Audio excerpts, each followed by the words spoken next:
Janasena party రూప్ కుమార్ గారికి, మన తెలుగు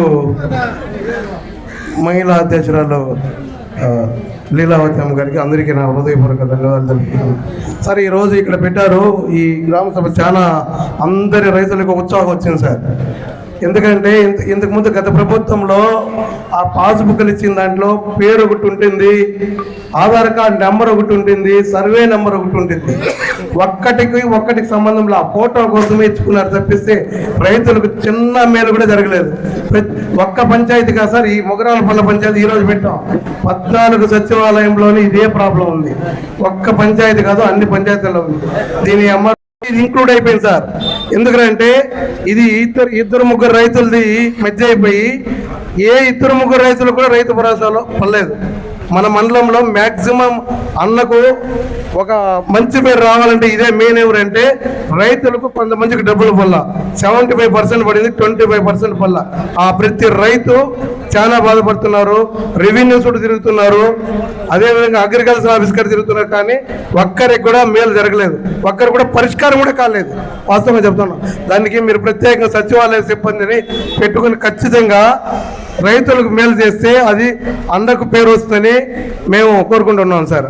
ముఖ్యమైనది ఏమంటే అన్న ఎక్కడ రాజీ పడడం లేదు. ఎందుకంటే బెంగళూరు నుంచి వచ్చి నేను 1999 నుంచి 2004 వరకు ఎమ్మెల్యేని చూశాను. మన ఎమ్మెల్యేను ఒక డిఫరెంట్ ఎమ్మెల్యేగా చూసినాను. ఎందుకంటే ఒక ఎమ్మెల్యేకి ఒకే పిఏ ఉంటారు. ఇది మారుతూ ప్రోగ్రాం జరుగుతుంది. అప్పుడు ఏం చెప్తారంటే ఏదో చెప్తారు, రాసుకుంటారు. రాసుకున్న తర్వాత 3 నెలలకు 6 నెలలకు శాంక్షన్ వస్తుంది, రాకుండా కూడా పోతుంది. మన ఎమ్మెల్యే అట్లా కాదు, 4 పిఏలు పెట్టుకుంటారు.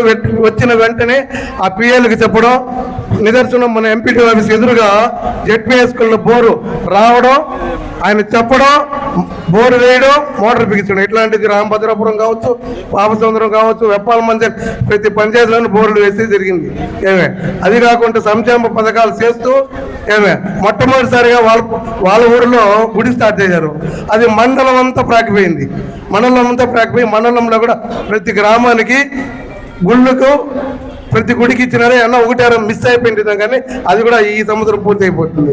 అదేవిధంగా మేము అనుకుంటా ఉన్నాం, బెంగళూరు నుంచి ఈ రోడ్లో బస్సులు పోయేది. అంటే ఆ బస్సులకు బ్యానర్ కట్టుకుని ఎమ్మెల్యేలు ఫోటోలు వేసుకుని హోంశాఖకి పోయేది. ఇప్పుడు చూసేది, మేము అడిగేది వాళ్ళని, ఎందుకు పోతా ఉంది, ఎవరు వస్తారంటే మాకు డొనేట్లు.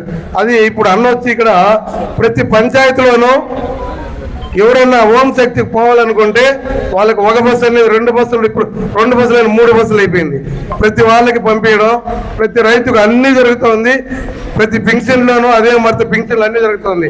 కానీ మెయిన్ ప్రాబ్లం ఏమంటే అన్నదాత సుఖీభవ పూర్తి స్థాయిలో మన మండలంలో రాలేదు.